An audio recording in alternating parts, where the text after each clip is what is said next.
Olá pessoal, e vamos com mais um bloco de perguntas e respostas envolvendo a ação de revisão do FGTS. Neste bloco nós vamos trazer aí algumas curiosidades, alguns questionamentos envolvendo o tema riscos e prejuízos que o trabalhador pode sofrer ao ajuizar a ação de revisão do FGTS. Será que existem riscos? Será que existem aí a possibilidade de você sofrer algum prejuízo patrimonial ou financeiro em razão de ter ajuizado a ação de revisão do FGTS? Esse é um questionamento, é uma dúvida muito comum, por isso nós preparamos especialmente este bloco aí para tentar elucidar essa questão. Acompanhe até o final e fique por dentro de tudo isso.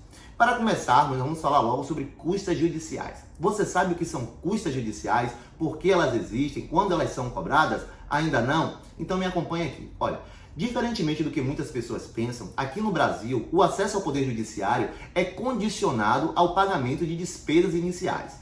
Essas despesas iniciais é aquilo que nós chamamos de custas judiciais. Ou seja, para acessar o Poder Judiciário, para ajuizar uma ação, para fazer um requerimento, uma postulação perante o Poder Judiciário, é preciso que antes disso a parte interessada promova o recolhimento dessas custas. Só que acontece, pessoal, a nossa Constituição, ela assegura o direito de acesso à justiça. Acessar o Poder Judiciário, o direito de ajuizar uma ação, como eu disse, como a própria terminologia já sugere, é um direito de todos. E esse direito, ele não pode ser condicionado de forma absoluta apenas à necessidade do pagamento. Sendo assim, aquelas pessoas que não gozam de condições financeiras, que não podem arcar com as custas judiciais, elas têm direito àquilo que nós chamamos, ao Instituto da Gratuidade de Justiça. Então, por essa razão, muitas das ações que são distribuídas envolvendo questões trabalhistas e previdenciárias estão protegidas aí pelo manto da gratuidade de justiça. E por que isso? Porque em sua grande maioria tratam-se de ações que envolvem pessoas hipossuficientes, que não têm ali condições de pagar as custas judiciais sem comprometer o necessário à sua subsistência. Portanto, na maioria das ações do FGTS que tem acontecido, é o deferimento da gratuidade de justiça sem qualquer ônus para a parte. E tem outra questão também que é muito interessante. Grande parte dessas ações são distribuídas nos juizados especiais federais. Tem um procedimento mais célere, mais rápido e que só veiculam ações cujo valor máximo não excedam 60 salários mínimos. As ações que tramitam perante o juizado especial federal não se submetem ao recolhimento de custas iniciais. Só há necessidade de recolher custas no juizado especial quando nós vamos interpor aí algum recurso e quando a parte também não tem a gratuidade de justiça. Portanto, esses são os esclarecimentos sobre essa questão. Vamos com mais uma perguntinha aí, envolvendo aí essa questão de riscos ou prejuízos que o trabalhador pode sofrer em razão de ter ajuizado a ação de revisão do FGTS. E a próxima pergunta é: o que são honorários de sucumbências? Corro o risco de pagar honorário de sucumbência neste processo, nesse tipo de ação?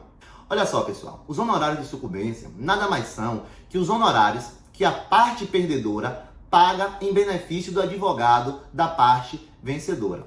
Sendo assim, se você ajuizar uma ação sobre o rito no procedimento comum e você acabar perdendo essa ação e você não ter o benefício da gratuidade de justiça, eventualmente vai existir aí a possibilidade, o risco de você ter que pagar para o advogado da parte contrária honorários sucumbenciais. Mas veja bem, nessa ação de revisão do FGTS, uma ação que está tramitando aí perante o Juizado Especial Federal, em que não há o recolhimento de custas iniciais, e se for para a vara comum, na maioria dos casos, tem se deferido aí a gratuidade de justiça, não há que se falar nesse risco de você sofrer com a condenação dos honorários sucumbenciais. E outra coisa muito importante também, que é importante que a gente tenha em mente, é o fato de que essa ação está em trâmite perante o Supremo Tribunal Federal. Então, assim, se nós temos uma vitória no Supremo Tribunal Federal, não há qualquer risco em razão de condenação de honorário de sucumbência nos processos que tramitam na vara comum e que não tem a gratuidade de justiça, porque é uma tese que, acreditamos, vai sair vencedora. Por outro lado, se a tese for ter um julgamento, aí, uma decisão desfavorável, e principalmente para aqueles processos que tramitam no Juizado Especial Federal, obviamente que não vai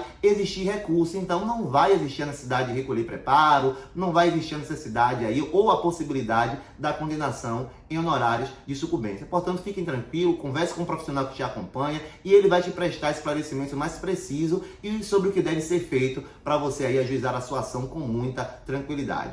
Próxima pergunta é: e se a empresa não depositou o meu FGTS, o que fazer?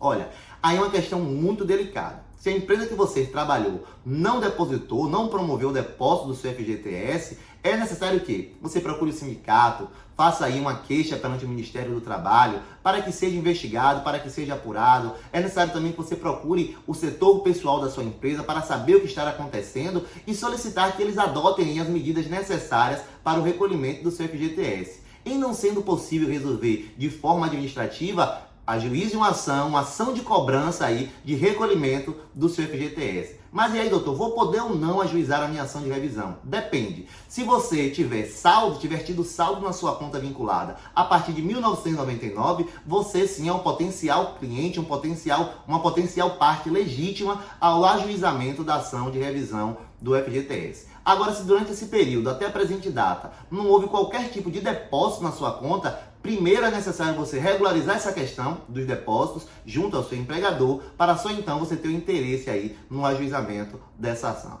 Vamos com a próxima pergunta?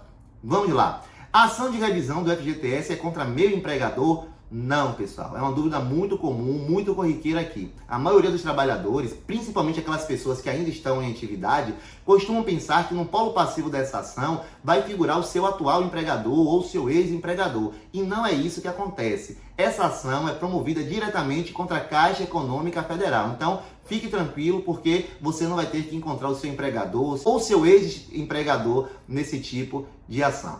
Tudo bem? Mais uma perguntinha. Qual o valor cobrado para o ajuizamento da ação de revisão do FGTS? Olha, a resposta para esse questionamento, ela depende. Depende do que exatamente? Depende da sua cidade, do seu estado, depende se você vai ajuizar a ação através do juiz postulante. Então, assim, tem N variáveis que podem aí contribuir para uma diferenciação no valor que vai ser cobrado, principalmente para um advogado particular, para ajuizar a tua ação. De forma geral, o que acontece muito é que os advogados particulares utilizem como parâmetro a tabela da OAB. Então, ali, eles costumam cobrar um valor inicial, né, um valor fixo inicial e um percentual que vai incidir aí sobre o êxito, sobre os retroativos. Tudo bem? Espero que essas dúvidas aí, essas respostas, tenham te ajudado de algum modo e você tenha ficado mais esclarecido. Ainda continua com dúvidas sobre esse tema? Lança aqui nos comentários, nos procure em nossas mídias sociais, manda um inbox, manda um direct, que a gente vai tentar te responder da melhor forma possível.